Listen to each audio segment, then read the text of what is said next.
नमस्कार दोस्तों, कैसे हैं आप लोग। मैं अपने इस चैनल पे सिर्फ सुशांत सिंह राजपूत से संबंधित बातें ही बताता हूं। जो भी मेरे पास अपडेट आते हैं, कई लोगों के फ़ोन मैसेज और कई लोगों से मेरे पास इन्फॉर्मेशन आते हैं, जो कि मैं अपने तरीके से उसको आपको आपके सामने पेश करता हूं, आपको बताता हूं। अब जो आज जो खबर आई है, वो खबर ये आई है कि दुबई में जो बैठे हुए हैं माफिया गिरोह, उन लोगों ने भारत में एक ऐसे व्यक्ति से संपर्क किया है जो कि काफ़ी पहुंच वाला है, और वो व्यक्ति कई मामलों में अपनी दखलंदाजी रखता है। परंतु सुशांत सिंह राजपूत का केस इतना हाई प्रोफाइल है कि किसी ने भी मदद करने से मना कर दिया है। लेकिन अब जो सिद्धार्थ पिठानी, रिया चक्रवर्ती, नीरज केशव, पहले यह कहा जा रहा था कि नीरज और केशव सरकारी गवाह बन चुके हैं, लेकिन लिखित रूप से अभी तक नहीं बने हैं। अभी तक केवल उन्होंने कहा था कि हम दोनों सरकारी गवाह बनने के लिए तैयार हैं, और जो सरकारी गवाह बन जाता है उसे बहुत सारी छूट मिल जाती है।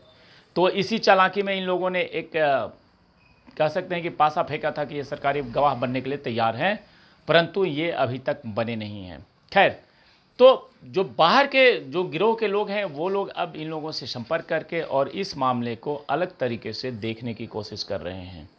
और इस मामले को इन्हें पता है कि बचाने के लिए एक ही उपाय है, और वो उपाय है कि कोई एक बड़ा सा वकील हो जो कि कुछ भी पैसे ले, कितना भी पैसे ले। तो उसके लिए वो माफिया गिरोह के लोग रेडी हैं, और उन लोगों ने यहाँ के एक बड़े वकील से संपर्क करने की कोशिश की है, लेकिन अभी तक कोई संपर्क नहीं हो पाया है, क्योंकि केवल बाहर में बैठ करके और यहाँ जेल में बंद सिद्धार्थ पिठानी, इन दोनों के बीच की कड़ी को जोड़ेगा कौन। सिद्धार्थ पिठानी के पास जेल में न तो कोई सेलुलर फ़ोन उपलब्ध है, न तो उससे कोई बातचीत करने का कोई तरीका है। तो इन दोनों के बीच की कड़ी की काम कर रही है रिया चक्रवर्ती, और रिया चक्रवर्ती का साथ दे रही है सिद्धार्थ पिठानी की पत्नी।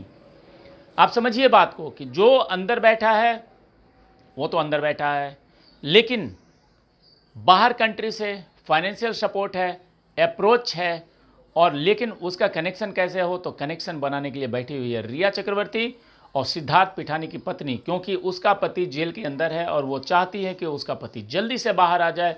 तो ये दोनों चीज़ों को अगर आप मिला करके देखेंगे तो इससे ये साफ दिख रहा है कि इस मामले में जो विरोधी लोग हैं वो काफ़ी एक्टिव हैं और अपना काम लगातार कर रहे हैं। लेकिन अब मैं दूसरा पहलू की बात करूं कि जांच एजेंसियां, ऐसा नहीं है कि जांच एजेंसियां काम नहीं कर रही हैं, जांच एजेंसियां भी बहुत बड़े तरीके से काम कर रही हैं। और जिस दिन इस मामले का खुलासा होगा, यानी कि जांच एजेंसी की तरफ से जिस दिन चार्जशीट दाखिल की जाएगी, उस दिन आप देखेंगे कि इसमें कितने लोग अंदर पहुंचते हैं और कितने लोगों के नाम आते हैं। बहुत बड़ी खबर बनने वाली है और बहुत बड़ा इसमें खुलासा होने वाला है।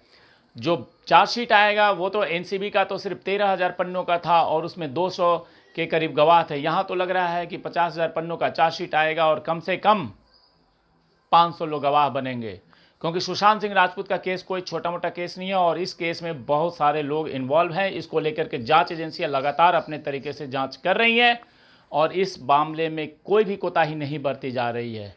तो आप लोग भी मजबूत तरीके से लगे रहिए और घबराइए मत। हमें न्याय जरूर मिलेगा, और न्याय की इस लड़ाई को हमें लड़ते रहना है। जय हिंद, जय भारत।